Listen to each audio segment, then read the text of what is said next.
Sam, and I want to welcome everybody to today's program. A couple of housekeeping notes.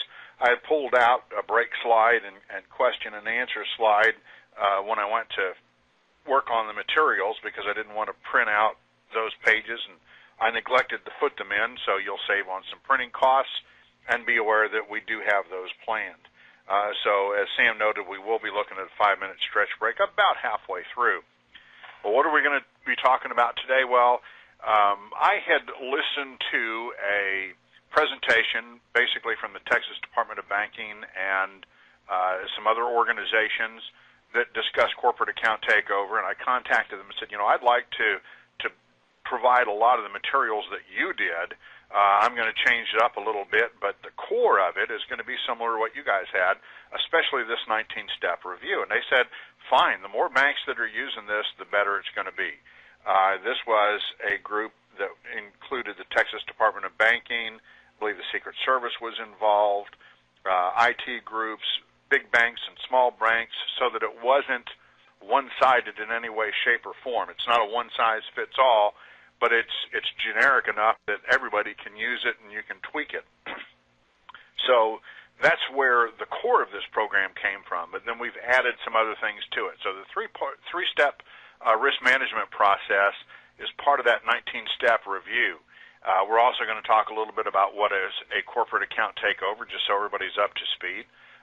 One of the things that I think is of real interest is the cases of interest, and we're going to do that towards the end, but that's where you're going to see some real-life issues, and it'll give you some perspectives on what the customer sees as opposed to the banker's point of view, because one of the things that I'll discuss is that it's not as easy as putting in your deposit agreement.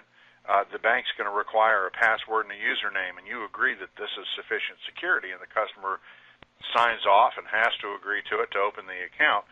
That's not going to pass the smell test when it goes to court, and that's what we're finding is that commercially reasonable? No, that's not enough. But what we'll also find is that a lot of banks have done a heck of a lot more than that. The problem is, in some cases, it's policies and procedures, but it's things that aren't being followed, and that's an issue that we have. We're going to talk briefly about the sample risk assessment because right now your bank's doing probably tens of thousands of risk assessments. You're doing a risk assessment on pretty much everything. I'm going to say this is one more added in there, and look at and risk rate your customers for corporate account takeover so that you can save yourself money. Now, in some cases, bankers will say, well, Reg E protections protect consumers from things that are like this, where money's taken out of an account and it's an unauthorized transfer.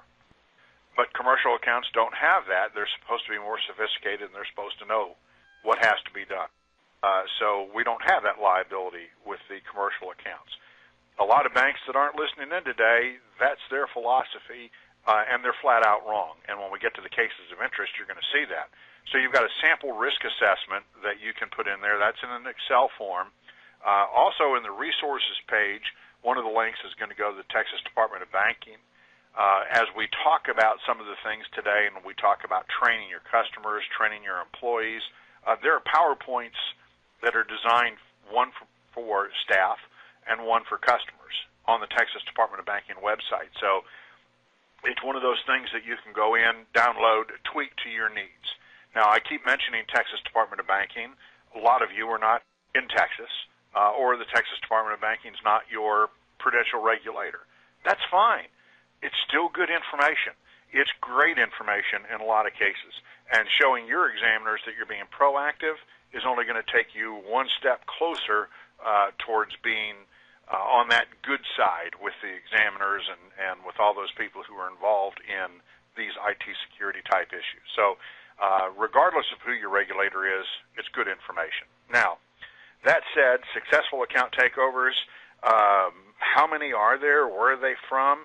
We don't have a huge handle on this, but there is a report from the Financial Services Information Sharing and Analysis Center, FS-ISAC. I don't know how you'd pronounce that. I'd never heard of them, but they do work with the Department of Homeland Security, so one would assume that they have some credibility and they have some good information that's coming in. One of the things that they published is that about 1/3 of corporate account takeovers, and I'll refer to it as CAT or CAT, about 1/3 of those are successful. Well, that sounds like a pretty good number to me. If I was a hacker thinking, I'm going to hit 3 people today, and one of them is going to allow me to make $10,000 or $100,000, that might make my week pretty good. If only one of the 3 is going to work, and if I'm going to hit 3 a day, then it's only going to improve that much more. Now, 2011 to 2010, financial institutions in 2011 lost $777,000 according to this report. In 2010, it was $3.12 million.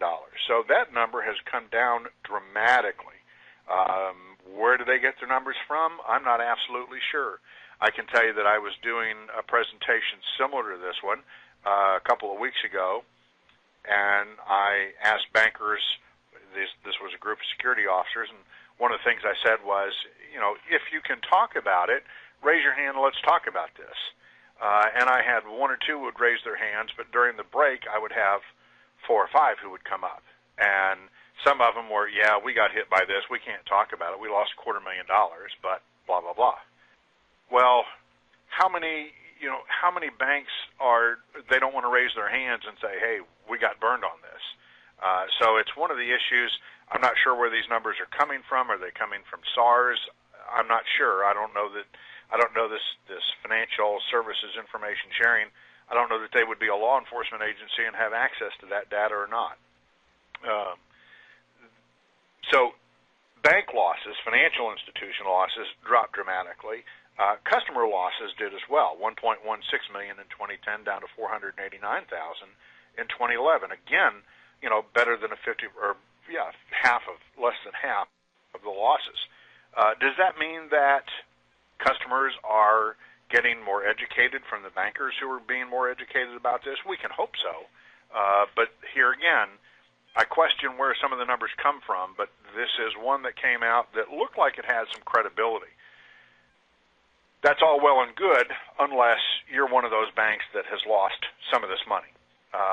When I look at losses of $777,000 in 2011, and I had one banker tell me, yeah, we lost $250,000, I question where some of the numbers are. But in any case, it's the best information that I have at this point. So let's talk a little bit about the risk management side of it. If your bank is examined by the Texas Department of Banking, there's a memorandum 1029 that says this is information you have to follow. This shouldn't be new to you because it's just about a year old now, I believe. So if the Texas Department of Banking does come into your bank, they're already looking at this stuff. Other examiners, are they looking for this? No, but they're looking at the general information because they're going to do an FFIEC exam on you from an IT side, for a IT security side. So whether you're the compliance officer, a loss prevention officer, a risk management officer, IT security, or just IT, this is still good information that's going to be pertinent to you. And again, regardless of who your regulator is, if it's not the Texas Department of Banking, if your examiners haven't seen this program before, might be a feather in your cap to come out and say, here's what we've got. So when you have the FFIEC examiners, you've got certain standards there, and all banks are going to be reviewed for your customer education. Virtually every bank has an internet banking program, and you've got to educate your customers anyway. So this program will fit very nicely in with the FFIEC requirements that you already have. It's going to be an enhancement, but there's some variations, and we're going to talk about those in a minute. When I talk about corporate account takeovers, and we're talking about somebody losing money, one of the things to ask yourself is who's going to be vulnerable. And I've got a list here on your slides. Municipalities, they're not necessarily large municipalities, could be small municipalities. School districts. School districts are a real key target, especially this time of year, because they're getting ready to take a Christmas break or winter break, whatever they call it. And what happens when your school district takes that break? In most cases, everybody's gone. So there is nobody watching over the bank accounts. And if funds can be transferred out, what does the bank do? Well, these are just payment requests that are coming through. The bank doesn't do anything. and the person who is in the bank looking at some of this may not even be aware, hey, the school's on break and there's nobody there. Where are these payment orders coming from, or when did these payment orders get posted?